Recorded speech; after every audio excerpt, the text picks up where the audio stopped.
For the last 6 years, I've published at least one YouTube video every single week here on this channel, and it's really helped me build a 7-figure business and also serve over 800 founders, agency owners, consultants, service providers, freelancers, experts. And today I want to show you how I film, like my exact process for filming these videos, not the polished version that you see once it gets published on YouTube, like the final product, but the real, sometimes messy, if I'm being honest, almost always messy approach that actually gets videos done. So if you've been overthinking equipment, settings, or how to appear on camera, maybe this is the reality check that you need.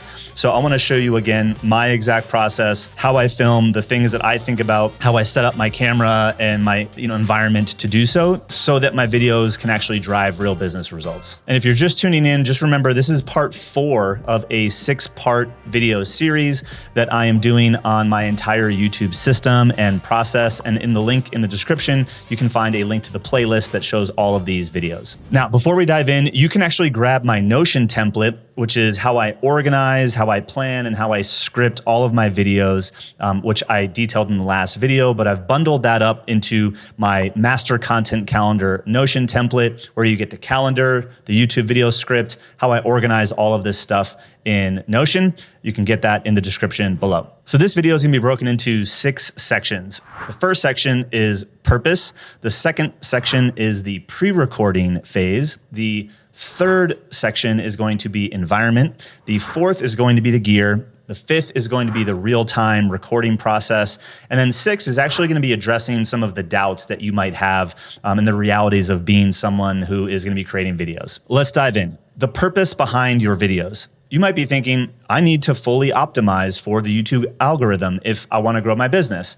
Now, while the algorithm definitely is important and it matters, and I talked about it in my YouTube strategy video, there's a balance here. After 6 years of consistent publishing, I've discovered something that is really important. My most profitable videos aren't just algorithm friendly. They're also topics I genuinely cared about and had real expertise in. So the algorithm rewards viewer engagement, and viewers engage more when I'm passionate and knowledgeable. So here's the approach that's worked for me to consistently show up and create content that actually converts our viewers into clients, members, and customers. And again, it all starts with the purpose behind your videos. Now, before you can hit record, you need to actually show up, which is enough for many to actually never even get started. So I often need to remind myself of a few things. First, when I create videos, I still create videos for myself first because it's challenging and I like to see my skills improve. And so me working each and every video with how I script, how I plan, how I record these videos, I feel like I'm making progress. And that's actually enough for me to show up and do the next video, even if nobody else was watching. Now, the second thing that I want to call out is, as you record these videos, it's way easier when you think of the one person that you're trying to help, not like trying to please an entire audience. And third, making videos, again, from a genuine interest, not always algorithm chasing. Again, reminder, my most profitable videos have come from topics that I was just passionate about as it relates to helping my customers. Now, that doesn't mean like go talk about random things. Your channel needs to be focused to a specific ICP, ideal client profile, a specific ideal viewer, which again, I talked about in that strategy video. But there are things that my clients tell me and that they ask questions about that I'm like, that would be a great video. And I just record it. And I don't do a lot of the research. I don't while I play with titles and things like that, I just record it from a genuine place of trying to answer that question, knowing that one of my clients had it and one of you watching might be one of my future ideal clients. And if I can answer that question for you, it's going to help. So again, when I say purpose, I myself also need to remind myself of why I'm doing this in the first place, right? Because it's hard to sit down in front of the camera sometimes. There's no one in the room. You're not actually talking to anybody. You're talking to a lens. That's a skill and a habit that you build over time. But to trick myself, I'm always reminding myself of these few things from a purpose perspective before anything ever gets started. And I think a lot of people don't actually cover that, but if you're hesitant to record videos or that thought has gone through your head of, oh my God, like I'm now sitting in front of this camera and that creates friction, the purpose piece actually helps eliminate some of that friction. Now that you understand the purpose that drives my videos, let's talk about what happens before I ever even press the record button, because the prep work is what'll make or break your filming experience. Many people struggle with filming because they think that they need to memorize a script and do it perfectly and or sound like a polished, TV host or something like that. And if you can imagine, that creates a ton of resistance. And so instead, I've developed a few things that work for me that allow me to have kind of a preparation system that makes the actual recording experience feel a little bit more natural, more conversational, even if you're not comfortable on camera. So let's actually get super meta and look at the kind of notes that I'm using for this actual video. So I just literally said to you, like many people struggle with filming. So that was something that is more scripted. But then I have talking points, right? And so the prep work that actually makes recording feel natural, bullet points versus full scripts. So depending upon the video, I sometimes fully script it, or like you can see here, I outline it here in my Notion template. Again, that link is available in the description below. And then I've put some B-roll ideas of if I actually want to use B-roll. B-roll is something I'm just starting to play with and experiment with. But is really not needed at all, to be honest. But main points, so my bullet point method versus scripts. So I'm obviously talking to you about this right now, and it's honestly super weird meta filming about filming. But there's many times where I will read the same thing over and over and over again, a few takes. So this statement right here, many people struggle with filming because they think they need to memorize a perfect script. I actually recorded this 3 or 4 times, and the first way that I had it written just didn't feel like me. And so I had to say it out loud, right? So reading out loud multiple times before filming makes it in my voice, which then makes it easier to remember. And when it goes off to my editor, he'll see, and sometimes I'll even be talking to him in a video like this, where it's like, hey, take that out, put this in, right? And so hopefully he's not super confused now that I'm talking about that. But the reading it out loud, the rewriting it multiple times really helps you kind of have multiple takes. So one key piece about the actual filming, which I'll talk about a little bit more later, is just knowing that you can edit. There are a lot of videos out there right now that are one take, which is amazing. And I still do some of those sometimes, where you just kind of freestyle and you stumble.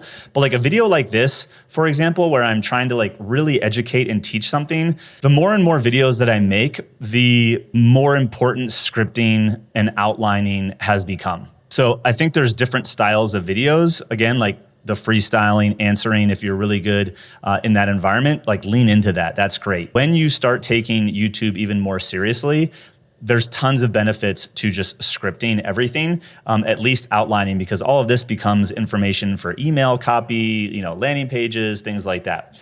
So reading out loud, again, how I structure different types of content. Sometimes I know the topic so well because I've answered the question, I can do a 9-minute video where I just have 2 or 3 points and I can riff, or I'm drawing on my iPad. Again, the ones that are way more instructional like this, I often need bullets and or a full script. Another thing that's really interesting, my pre-recording process, there'll be times where I sit down at this desk ready to record topic A, and I'm just not feeling it. And having other topics in your video pipeline that might be easier to record, more of a story-based, maybe you're tackling one specific question instead of a more instructional video, I'll just swap it out and say, hey, I'm gonna do this video instead. I'm not gonna beat myself up because I'm struggling with this one. It's not there right now. So always having a pipeline of content that you can create is really, really helpful. The pre-recording process, again, is really important. And so for me, you've seen me drawing on my iPad before. If I'm drawing on my iPad, then I wanna have some of the drawings already drawn up, and I might have a PDF of the drawings printed out on my desk so that as I'm drawing them, what will look like fresh for you, I can quickly glance down and see the finished drawing as sort of my guide. And so if there's any sort of assets, whether it's a framework or a model that you're drawing on, say, an iPad, or slides, and you want to have certain things, you want to show certain web pages, having those all queued up and organized in a way that's easy to, click around and show people Just like in my last strategy video, the prep work is me putting all of that stuff into the Apple Freeform app so that I can scroll around, zoom in, and show you the different elements of my YouTube funnel. So once you have your content prepared in a way that works for you, the next piece I think that's really important is your recording environment. Like, do you have the right environment to record? So let me show you how I think about setting up my space to eliminate excuses and make filming as frictionless as possible. So one of the biggest objections that I hear from business owners is like, I don't have a proper studio, Greg. Like, you have the space that you come to. My office isn't set up for filming. The kids are around. The reality is you definitely don't need a professional studio to turn viewers into clients, members, or customers. What you do need is an environment that removes as much friction and makes it easy for you to press record consistently. So I'm gonna talk through how and where I record, because I really have two different environments. Environment one is what you're looking at right now. And this space is a dedicated office space outside of my home. Previously, I had a guest bedroom that was set up as my home office, and that's where I worked from. I've always gone through phases of like I've enjoyed getting out of the house versus having my setup in my house. I have two young kids right now. The number of times they'd go in my home office and like play with my gear and break stuff is extremely high. And so that was really exhausting. So I get it if you're a parent, which is why I feel it's okay to pay extra to go have an external space. But again, it's not needed. So this is environment number one. So I'm gonna grab my mobile camera, which is a DJI Osmo 3, which I'll be talking about in a second, just to show you this space, okay? So let me flip the camera around. This is about 300 square feet. You can see this whole section is still a mess. But this section is where I've set up kind of like my YouTube set, right? The light never moves, this desk never moves. This is my background that you guys always see. But like, I didn't even paint the rest of the walls. I just painted this wall. When I'm talking about environment, what I mean is have it set up so that you can eliminate friction, right? So when I'm here and I'm coming here to film videos and I know that the video that I'm filming is gonna be at this desk, I can literally come sit down. As you can see right here, my Notion notes are open for this video that I'm recording right now.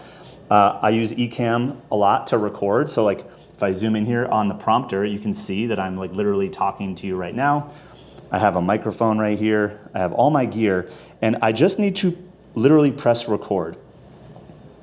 So I literally turn the camera on, turn this light on, and I press record and I can start. There is zero friction for me to start recording when I have my notes, which I've already talked about, but kind of the preparation, and I get right into it, okay? I also have been filming a lot with this DJI Osmo 3. And if you don't have a setup like this or want to have a crazy setup like this, more and more you are seeing YouTubers, business people, recording with just this little handheld camera. And I'm gonna quickly show you this camera. Like, this is the camera, it's super small, right? And I'm filming this with my Sony camera behind the teleprompter, but like, this is how small it is. And you can take this anywhere. I've been filming outside, so depending upon what sort of vibe and style you want from your videos, you can take this thing anywhere. The cool thing about this camera is you can also plug it into your computer with a USB cable, and it's a webcam. So if you're like really on a budget and you want to be like mobile and moving around and recording, this thing is amazing. You can set it up on a tripod and it'll move around. Like, watch, I'm gonna put it on this bookshelf, and right now it's tracking my face. And I have this microphone right here, and so I can move and it'll track me, right? Like, it's following. So if you are someone who wants to move around, you want to draw on a whiteboard, you can totally do that with this thing. So I'm almost at the point where I could argue that if you could only have one camera and you are interested in filming in different places, because of how small this thing is and versatile, this could be the one camera quiver for business owners. You don't get the blurry background, which I know some people like, and I like with this setup, but man, this is really powerful. So back to my two environments. Office environment right here, but you've seen me filming some other videos outside, and or sometimes when I'm filming at home, I'll just put this on a tripod, and you've seen me filming at my dining room table, at my kitchen counter. That's all been with this camera. And so I like having the ability to get outside. I'm a big outdoors person. I mountain bike a lot. A lot of people resonate with that in my content. And so to be able to bring this with me at all places, and if inspiration strikes, I can start recording a video using this camera, which I'm gonna be doing more of. So if you like sort of outside, I'd love to know in the comments. The ability and ease of just grabbing this thing and starting to record with this little microphone right here is super powerful, and it really has eliminated all of the friction. So right environment means how do we eliminate as many friction points to maximize your comfort inside of your recording process? Having the plug and play equipment, whether it's already all set up and you just got to press a button, or you grab something like this camera and just hit record and you're ready to go. Having your notes positioned in a place where it's easy to reference. Again, right now, mine are on the screen right next to that camera. And my last point is just like preparing the space before you start filming, right? Like making sure the background looks okay. Obviously, if you're on the go, you gotta, figure that out. But having it all set up to be able to press a button or just grab this thing has eliminated pretty much all excuses of, oh my God, I need all these things. I gotta go tear this up, tear this down. If that's what you're doing every single time, that's only one more friction point holding you back from recording videos consistently.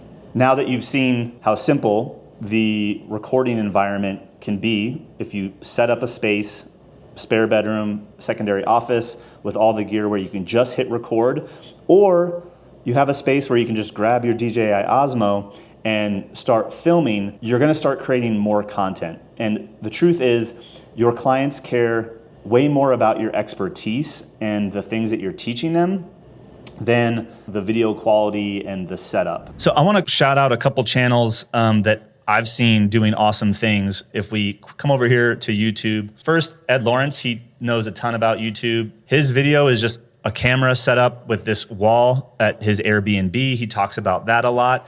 That's a simple view. There's a guy, William Brown, who I don't know personally, but most of his videos you can see on his channel, like you can't even read what's on the whiteboard, and he doesn't zoom in. You have to figure out a way to zoom in. He's recording with a similar wireless mic than here, and he's just talking like 41 minutes, right?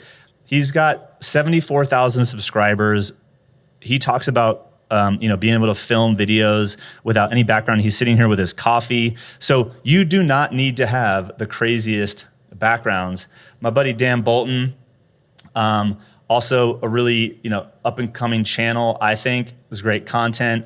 He sits here and simple recording setup, films with his iPhone most of the time. Whatever works for you, right? You do not need all of the fancy gear to get this thing going. Again, that's why I'm really enjoying this DJI Osmo, because you can take it anywhere. And I think, if that aligns with what you want, then this will work. So speaking of, I've kind of mentioned some of the gear. Let's talk about the actual filming gear. So I'll start with this one. This is the DJI Osmo 3. And in the description below, I'll link up to my two different gear guides, kind of like the simple getting started gear guide, and then the one that has all of the tools from here. But I'm just gonna talk through some of these. So I'm holding the camera, DJI Osmo 3 with the creator kit. It comes with a wireless microphone.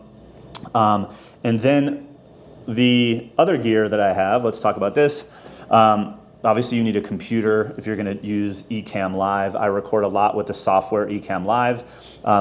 I switch between my screens and everything here with this Elgato Stream Deck. My microphone is a Shure MV7 with an XLR mic right here, and it goes into this Focusrite. They have a new version of this, again, linked up in the description below. This is the Elgato prompter. Again, totally unnecessary. I just got this. I'm still learning how to use it. My camera back here is a Sony ZV-E 10, which actually I have two of them from previous space. So this is what that camera looks like with a 16mm lens by Sigma. And that's also linked up below. The lens is what gives you that blurry background, which they call bokeh or bokeh. But in the link in the description below,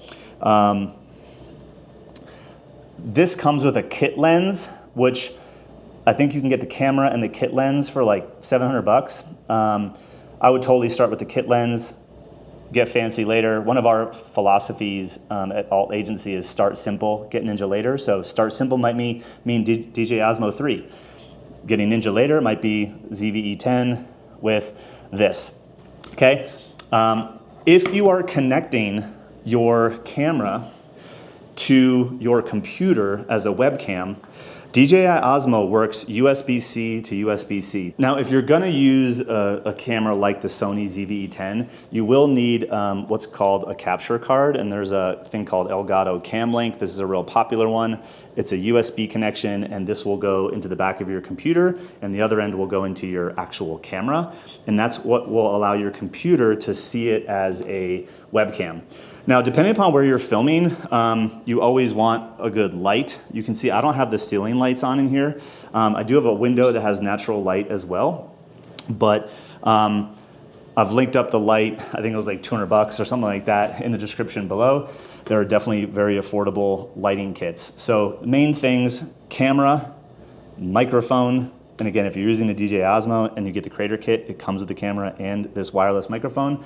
But if you're at desktop solution, microphone, I recommend starting with a USB-C microphone. Again, linked all of my recommendations up below, but I also have all of my gear linked up in my Amazon shopping list. Those are affiliate links, so if you do buy that stuff through that, greatly appreciate it. That's the gear that I use. One thing that I get asked a ton about is how do you share your iPad on the screen when you're drawing? And so right here you can see I have my iPad. It is connected. Can you see it? Maybe not. Let me flip this around. Here's my iPad. It's connected USB-C right into my actual Mac Mini back here, if you can see it. And when I'm recording, this is gonna kind of get a little meta. This is Ecamm Live, so you can see that I'm actually recording parts of this video from this camera. But here in Ecamm, if I open my iPad, you can see here it says Start iPad, click to start iPad. So if I click this, you can see now my iPad, which is right there, is projecting onto my screen. So I actually have a few settings down here on my Elgato Stream Deck where it has a scene where it pulls my face up again from this camera over here. And when I draw on my iPad, it shows up right here. And so I'm just clicking this button to go from that view to this view to if I want to do my desktop, I have that view. And so this tool, like if you're using desktop setup and you're doing education and you want to use your iPad, is kind of a no-brainer because it lets you set up these different scenes, and at the click of a button, you are able to do that. So in covering the filming gear, that brings me to kind of the fifth piece, which is my real-time recording process, which I've kind of been showing you, but like in short, I'll film short, manageable chunks, make certain points, and I'll say them over and over and over again to the camera so my editor can find the best one. And I find peace in the fact that I can say, hey, Rafi, that take sucked, let's try it again. And he's gonna go and edit that for me. If I had to edit myself, I'll talk about that in a future video. I would just use Descript. But I'm always kind of glancing at my notes or playing with using the prompter for short scripted components. And then again, just embracing the fact that the edit is there to help you. Take your time, same thing over in manageable chunks. Memorize in manageable chunks. I'm gonna prop this over here and let's come back to the main camera. And the real-time process, again, when I sit down like this here, I'm able to look at my notes and say, you know, have you ever watched a polished YouTube video? Oh my God, I didn't like that. Let me try that again. I could never film like that. Have you ever watched, like, so I can kind of run through multiple takes while I'm sitting here recording. Now, just recording this video, looking at the timer, this says I've been recording for almost 40 minutes and my DJ Osmo has been recording for 28. This video is still probably gonna be like around 20 something minutes once we edit everything, right? So again, how long you're recording and what the actual final product looks like is gonna be vastly different. So embrace the edit. My last piece on this is the creator doubts, right? So you might think that after 6 years and hundreds of videos that I don't question myself or feel any sort of resistance before filming, but that couldn't be further from the truth. In fact, some of my highest performing videos, ones that have brought in multiple 5 figures of revenue, were videos that I almost didn't record because of self-doubt.